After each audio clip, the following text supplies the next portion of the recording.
kur e përmende këtë fjallë nuk është marrë, sepse zakonisht tangemi pak edhe pyetje me bë, thojmë mos jam të ahuq temës për çka po flasim, doktori po më pyet diçka tjetër o diçka tjetër. A është e rrugës që një pacient që po na sheh, edhe nuk po e din sigurt a e ka apnen, po do me hik marakun. A mundet me arë për shembull në klinikë, me bani termin, edhe me thonë, unë po zgjohem me kokëdhëmbje kështu, po nuk di a kam apne, a mund të testohem. Fillimisht na bëjmë një ekzaminim. Po? Ne shohim që njerëz kanë probleme, nëse kanë probleme të tilla, nëse dyshohet, edhe nëse shohim që ekziston një dyshim, atëherë mund të testohet, po. Është një listë e pritjes aty te klinika? Jo, në fakt nuk ka listë fare pritjes. Unë tashti mos t'i mbesim borxh publiku, duhet të referojmë se kjo aparatur ka qenë, domethënë, si është e huazuar nga një kompani e huaja që mirret me këto problematika dhe ne përdorim tillën unë kam marrë iniciativën që ta filloj në sistemin publik, jo për shkak se nuk ekziston privatisht kryet, edhe jo pse është shumë e shtrejt, po për shkak se dikush nuk ka mundësitë.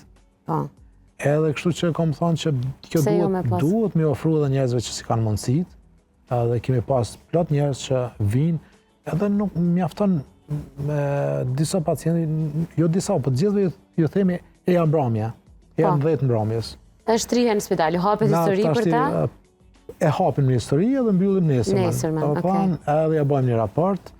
Na normalisht jemi, ende s'kemi fillu gjithë me bë, do tani jemi 2 veta që bëjmë, edhe shumica e kemi angazhu 2 pulmolog 3 që ende se kanë pas fatin me hynë në punë, cilët vinë pastaj në vullnetare.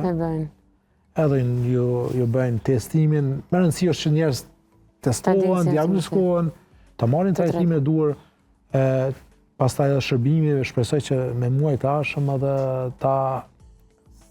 e kemi planifikimin që në kuadër të shërbimit të shtojmë edhe ventilimin jo invaziv, trajtimin e njerëzve që kanë probleme ma theksune me si papa dhe me bajpapa.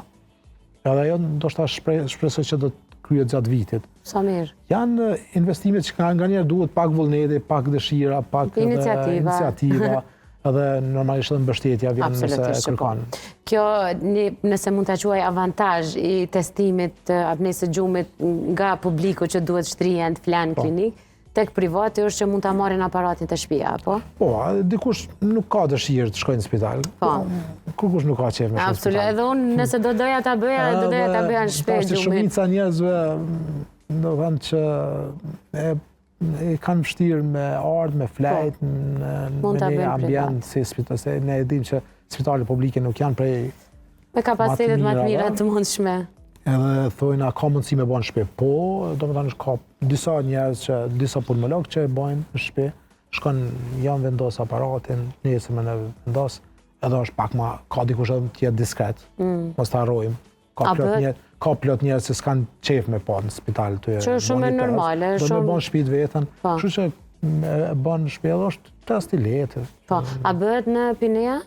Bëhet edhe në Pineja, do më thënë, bëjnë edhe disa poliklinika tjera, bëhet, do më thënë, po nuk bëhet në ordinancë, po vendoset. Po njipet të shtëpia.